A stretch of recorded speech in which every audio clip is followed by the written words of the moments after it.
आज हम लोगों को रिवीजन करना है। क्या करना है? रिवीजन करना है। क्यों करना है? क्योंकि मैंने टेंस पढ़ाना शुरू किया तुम लोगों को, तो उसमें नाउन प्रोनाउन को एज ए सब्जेक्ट इस्तेमाल करने की बात हुई, तो तुम लोग उसमें भी भूल रहे हो। तो जब पीछे से भूलते जाओगे चीज़ों को, तो आगे की चीज़ें समझ में कैसे आएंगी? तो साथ में रिवीजन भी होते रहना चाहिए। एक तो बार रिवीजन हो जाए ताकि तुम लोगों को कौन से शब्द की कहाँ व्याख्या करनी है, उसका क्या नामकरण करना है, ये तुम लोगों के दिमाग में रहे। ठीक है? अंग्रेजी पढ़ना शुरू करते हैं हम लोग, तो सबसे पहले जो चीज़ होती है वो होती है पार्ट ऑफ स्पीच, जो तुम लोगों को क्लास 3 में ही शुरू किया था मैंने। क्या होता है? पार्ट्स ऑफ स्पीच 8 होते हैं, और इन 8 का नाम तुम्हें पता होना चाहिए। जितने भी शब्द हम बोलते हैं, चाहे तुम्हारी किताब में लिखा हुआ है, इतने ढेर सारे शब्द लिखे हैं ना, किसी पन्ने में कम शब्द हैं, किसी में ज़्यादा शब्द हैं, कोई तो पूरा पन्ना भर के लिखा हुआ है। वो सारे शब्द और जो हम बोल रहे हैं, जो हम या तुम बोलते हैं, उसमें भी जो शब्द हैं, जितने शब्द हैं, उन सब की हमारी भाषा में, व्याकरण में व्याख्या जो है वह पार्ट्स ऑफ स्पीच के नाम से की जाती है। उन सारे शब्दों में से कोई ना कोई एक पार्ट ऑफ स्पीच ही उन शब्दों का नाम होगा। ठीक है? जैसे मेरा नाम आशा शर्मा है, तो मैं एक टीचर हूँ, तो मेरी व्याख्या तुम लोग बताते हो ना कि मैडम टीचर है। तुम छात्र हो तो तुम्हारी व्याख्या हम बताते हैं ना, आरती क्लास 5 की स्टूडेंट है, चाहे सना स्टूडेंट है, छात्र है। तो जो भी शब्द हम बोल रहे हैं उसका कोई न कोई एक नाम, उसकी कोई न कोई एक व्याख्या है, भाषा में उसकी एक पहचान है। तो वो पहचान यही 8 शब्द होते हैं। भाषा में कितने भी शब्द हैं, 100, 1000, 10,000, लाख, जो भी जितने भी शब्द हैं, सारे शब्दों का इन्हीं 8 में से कोई ना कोई एक नाम होगा। ठीक है? ये जो ऊपर मैंने हिंदी में वाक्य लिखा है, इसको तुम लोग पढ़ो, तो एक साथ पढ़ो तुम लोग। क्या लिखा है मैंने?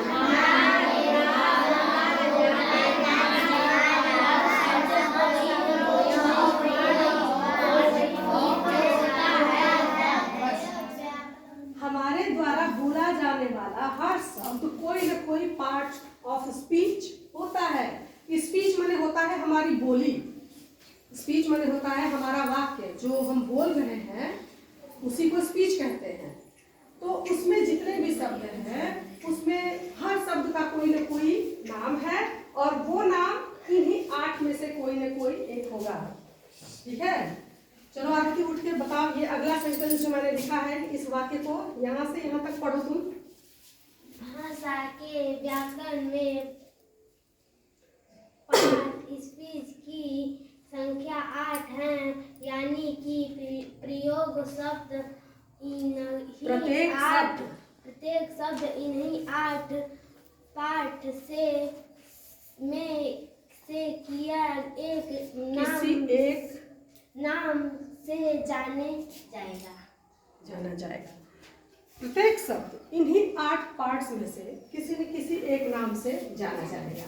जो भी हम बोल रहे हैं, किसी आदमी का नाम है तो उसको नाउन कहते हैं, ये तो तुम लोग को पता है। ठीक? और किसी संज्ञा के स्थान पे किसी भी आदमी, वस्तु या किसी भी नाम के जगह पे जो शब्द इस्तेमाल किया जाए उसको सर्वनाम कहते हैं, यानी कि उसको प्रोनाउन कहते हैं, ये भी पता है।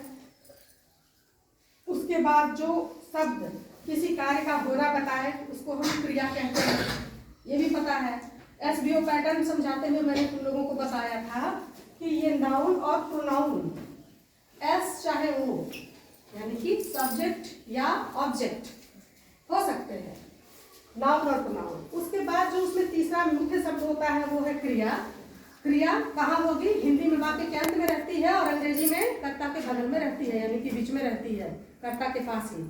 ठीक? ये 3 शब्दों की व्याख्या तुम लोग पिछले काफी दिनों से लगातार पढ़ रहे हो, नाउन, प्रोनाउन और वर्ब। तो ये तो तुम लगभग पहचान रहे हो। लेकिन किसी वाक्य में इन 3 शब्दों के अलावा और भी तो शब्द हो सकते हैं। कोई वाक्य 2 शब्द का होगा, कोई 4 शब्द का वाक्य होगा, कोई 6 या कोई 8 या कोई 10 शब्दों का वाक्य हो सकता है। वाक्य तो छोटे भी हो सकते हैं और बड़े भी हो सकते हैं। तो छोटा वाक्य हो या बड़ा वाक्य हो, उसमें से हर शब्द की, प्रत्येक शब्द की कोई ना कोई व्याख्या है, उसका कोई ना कोई नाम है, और वो नाम हर हाल में इन्हीं 8 में से कोई ना कोई एक होगा। ये 8 नाम कौन कौन से हैं बताओ? पहला क्या है? नाउन। दूसरा क्या है? तीसरा क्या है? चौथा क्या है? एडजेक्टिव। उच्चारण पे भी नहीं ध्यान दे रहे हो तुम लोग। कितनी बार तुम लोगों को बता चुके हैं, फिर भी तुम लोग उसको याद नहीं कर रहे हो। ये पांचवा क्या है? एडवर्ब। छठा क्या है? प्रीपोजिशन। जब कोई लंबा शब्द आएगा तो उसके उच्चारण को कई बार दोहराओगे तब वो याद होगा। नाउन छोटा सा है, जल्दी से याद हो गया तुम लोग को। प्रीपोजिशन बड़ा है तो तुम याद ही नहीं कर पा रहे हो। उसका कई बार अभ्यास करो। ये क्या है? प्रीपोजिशन। छठा पार्ट ऑफ स्पीच क्या है? जोर से बोलो सब लोग। सातवां पार्ट ऑफ स्पीच है कंजक्शन। क्या है? कंजक्शन। और 8वां पार्ट ऑफ स्पीच है इंटरजेक्शन। क्या है? फिर से दोहराओ। पहला दूसरा तीसरा चौथा एडजेक्टिव। पांचवा एडवर्ब। छठा प्रीपोजिशन। सातवां कंजक्शन। आठवां इंटरजेक्शन। ये नामों का सही सही उच्चारण भी तुम्हें आना चाहिए। पहले नाम जानोगे, उसका उच्चारण सीखोगे, तब ना बताओगे कि हाँ ये शब्द का ये नाम है। पहले तो तुमको नाम ये सारे याद होने चाहिए। अब ये तुम लोग क्लास 3 में 4 में पढ़ाए और क्लास 5 में आके भूल जाओ तो ये ठीक बात नहीं है। जो बताया जा रहा है उसको हमेशा याद रखो, उस समय पे दोहराते रहो ताकि भूले नहीं। अब देखो ये नीचे मैंने उदाहरण लिखा है, ये वाक्य पढ़ो। क्या लिखा है मैंने? कोई राम रोटी खाता है। इसमें कितने शब्द दिखाई दे रहे हैं? 1 2 3 4 शब्द दिख रहे हैं ना? Yes ma'am. और उसका ट्रांसलेशन हुआ है तो कौन सा? Ram it's a bread. इसमें भी है 1 2 3 4 शब्द दिख रहे हैं ना? Yes ma'am. इन 4 शब्दों में मुख्य शब्द ये करता है राम, जो कि एक नाउन है, किसी आदमी का नाम। ठीक। और दूसरा शब्द जो है, हिंदी में तो कर्म का शब्द था और अंग्रेजी में दूसरा शब्द जो है ये क्रिया है, क्योंकि अंग्रेजी में स्थान बदल जाता है ना, क्रिया यहाँ कर्ता के पास चली आती है। तो अब ये यहाँ पे वर्ब है क्रिया। और ये तीसरा शब्द जो है देख रहे हो, एक ए लिखा हुआ है और ये ब्रेड लिखा हुआ है। तो ये ए जो है ये अकेला एक शब्द ये भी है, मुख्य शब्द है राम रोटी और खाना। लेकिन इसमें अलग से जो ये एक वर्ड दिख रहा है ए ब्रेड, ये अपने आप में भी एक अपना पूरा अर्थ रखने वाला एक शब्द है। ए का अर्थ होता है एक, इसी से एक वचन का भी बोध होता है। और किसी नाउन में एस लगा देते हैं तो बहुवचन बन जाता है। तो इसकी भी एक व्याख्या है कि यह एक शब्द है, लेकिन यह इन पार्ट्स ऑफ स्पीच में से कहीं नहीं दिखाई दे रहा है। 8 पार्ट ऑफ स्पीच में इसका कहीं नाम लिखा हुआ नहीं है, क्योंकि इसको हम लोग कहते हैं आर्टिकल। क्या कहते हैं? आर्टिकल या डिटर्मिनेंट जो है वो किसी संज्ञा के पहले लगाया जाता है, उसकी संख्या या उसके महत्व को दर्शाने के लिए।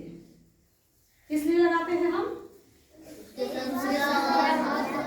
उसकी संख्या या उसके महत्व को दर्शाने के लिए हम आर्टिकल या डिटर्मिनेंट का प्रयोग करते हैं।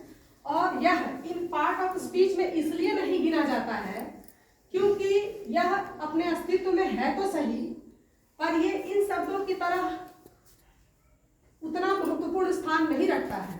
पार्ट ऑफ स्पीच में ये एक 9वां पार्ट ऑफ स्पीच के रूप में नहीं जुड़ा हुआ है, लेकिन तुम लोग इसको अपने समझने के लिए 9वां पार्ट ऑफ स्पीच मान के इसको याद रख सकते हो।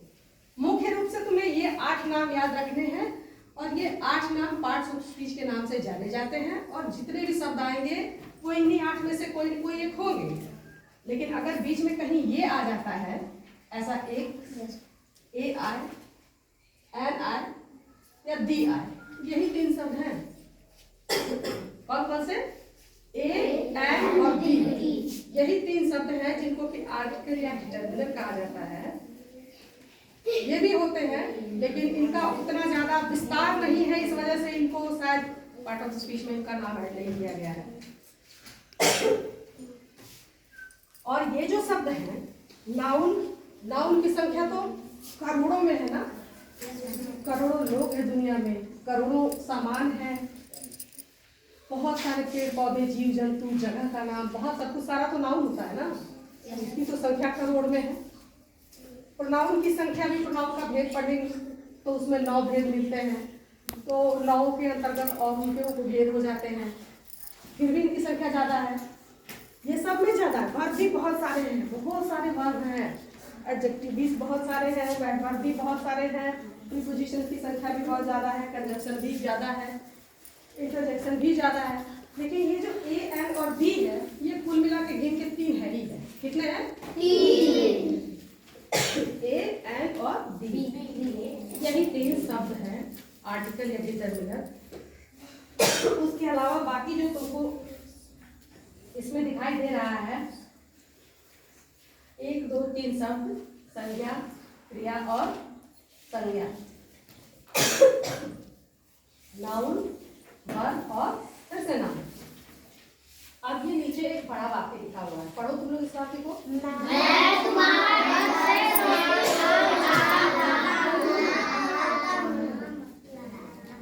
सना तुम पढ़ो बोल के, क्या लिखा है ये? मैं तुम्हारे घर से रोज आम खाता हूँ। खाता हूँ, ध्यान से लाता पढ़ो। हूँ। लाता हूँ, मैं तुम्हारे घर से रोज आम लाता हूँ। तो इसमें कितने शब्द हैं, गिनो। 1, 2, 3, 4, 5, 6, 7, 8। इसमें तो 8 शब्द हैं, और इससे भी और बड़ा वाक्य लिख सकते हैं जिसमें 10, 12, 13, 15, 20 शब्द हो सकते हैं। बड़ा वाक्य किताबों में तुम्हारे लिखा रहता है, पैराग्राफ्स जो है, अनुच्छेद है हिंदी में, कितने ज्यादा शब्द होते हैं उन वाक्यों में। तो ये बहुत सारे शब्द भी हो सकते हैं, बड़ा वाक्य हो सकता है, लेकिन उन सारे शब्दों का एक नाम होगा, और वो नाम इन्हीं 8 में से कोई न कोई एक होगा। जैसे कि आई क्या है? प्रोनाउन है। क्या है? ब्रिंग माने लाना, ये क्या है? क्रिया, वर्ब। फिर ये मैंगो, मैंगो क्या है? फल का नाम है ना, तो इसको क्या बोलेंगे? नाउन। फिर अब ये आया फ्रॉम, ये फ्रॉम जो है ये इस सेंटेंस में इन दोनों वाक्यों से इधर वाले वाक्यों को जोड़ रहा है। खांसी आ रही है। ये फ्रॉम जो है योर होम यानी कि तुम्हारा घर और मैंगोज, इन दोनों का संबंध बता रहा है। फ्रॉम, आम कहाँ से लाते हैं? तुम्हारे घर से। तो ये जो से, फ्रॉम का अर्थ होता है से, ये शब्द है, ये शब्द इसका और इसका संबंध जोड़ रहा है, तो संबंध जोड़ने वाले को प्रीपोजिशन या संबंध सूचक कहते हैं। उसके बाद आया है योर, योर मतलब होता है तुम्हारा, और ये क्या है? ये एडजेक्टिव है। एडजेक्टिव का कार्य होता है विशेषता बताना, और वो विशेषता किसकी बताता है? किसी न किसी नाउन या प्रोनाउन। तो ये होम एक नाउन है, इस नाउन की विशेषता बता रहा है ये योर, योर पॉजिटिव एडजेक्टिव, अधिकार सूचक विशेषण। तो ये हो गया एडजेक्टिव, ये हो गया नाउन, और ये डेली, डेली मतलब होता है रोज, तो ये तो समय बता रहा है ना, तो समय बताने वाला क्या होगा? क्रिया विशेषण। क्रिया विशेषण पूरे वाक्य की विशेषता बता सकता है, ये समय बताने वाला क्रिया विशेषण है। तो देखो, pronoun, verb, noun, preposition, adjective, noun और एडवर्ब, इतने सारे शब्द इसमें आ गए ना। इसमें से pronoun, verb, noun, preposition, adjective, noun और एडवर्ब, इतने सारे शब्द इस वाक्य में आ गए। ऐसे ही और भी बड़े वाक्य लिखे जाएंगे, उनमें भी शब्दों का नामकरण किया जाएगा। ये सारे शब्द इन्हीं 8 पार्ट ऑफ स्पीच में से कोई न कोई एक होगा। इन्हीं 8 पार्ट ऑफ स्पीच और 3 शब्द जो है आर्टिकल में, इनके अलावा और कोई नाम नहीं है शब्दों का, भले शब्द करोड़ों की संख्या में है, लाखों की संख्या में है, लेकिन उनका नाम इन्हीं 8 में से कोई न कोई होगा। ये याद रखोगे तुम लोग? हमारी भाषा के जो हम लिखते हैं या बोलते हैं, हमारी भाषा के प्रत्येक शब्द का यही 8 में से कोई न कोई एक नाम है। ये तुम्हें याद रखना है। आज की क्लास में तुम लोगों को सिर्फ यह पुनरावृत्ति कराई गई, रिवीजन कराया गया, जो तुम लोग पिछली क्लासों में पढ़ चुके हो लेकिन भूल रहे हो, जो कि ठीक नहीं है। आज ये फिर से नाम बताया मैंने, इसका उच्चारण और इसका स्पेलिंग तुम लोगों को लिख के याद भी कर लेना है। और अगली क्लास में जब इससे रिलेट किया जाएगा, किसी पाठ में कोई कॉन्सेप्ट रिलेट किया जाएगा, जोड़ा जाएगा, बताया जाएगा, तो तुम्हें ये नाम याद होना चाहिए। याद रहेगा? पार्ट्स ऑफ स्पीच की संख्या 8 है। हमारी भाषा में जितने शब्द हैं वो इन्हीं 8 में से कोई न कोई एक है। और 9वें पार्ट ऑफ स्पीच के रूप में तुम्हारे याद रखने के लिए वो आर्टिकल है जिसमें 3 ही शब्द होते हैं, ए, एंड और दी, जो कि किसी नाउन की संख्या या महत्व दर्शाने के लिए प्रयोग किए जाते हैं। ठीक है, अब आज इतना ही। ये तुम लोगों को याद करना है, अगले दिन मुझे सुनाना है। बैठ जाओ।